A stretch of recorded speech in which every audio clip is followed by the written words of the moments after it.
देशातली तरुण पिढी जागी झालेली आहे. त्यांना आपल्या हक्कांची जाणीव झालेली आहे. मी आधी शाळेतली मुलं सुद्धा आपल्या हक्कासाठी रस्त्यावर उतरत आहेत.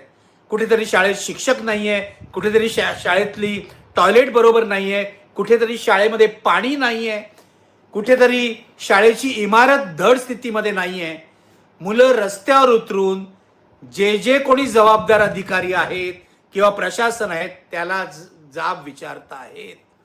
खरं तर मोदी सरकारने किंवा कोणत्याही सत्ताधाऱ्यांनी मुलांमधल्या, तरुण मुलांमधल्या, जेन झी म्हणा, जेन अल्फा म्हणा किंवा आणखीन कोणी म्हणा, या तरुण मुलामधल्या जागृतीचं स्वागत करायला हवं.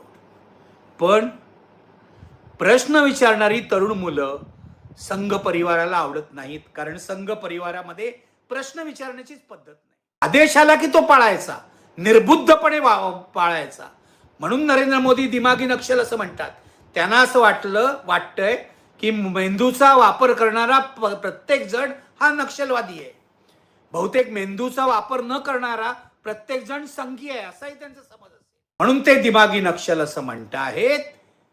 त्यामुळे त्यांना या तरुण पिढीला काय म्हणायचंय, त्यांना काय विचारायचंय, त्यांना कोणत्या प्रश्नाची उत्तरं पाहिजेत हे कळत नाहीयेत. आणि त्यातूनच ते अशा दिमागी नक्षल सारख्या कल्पना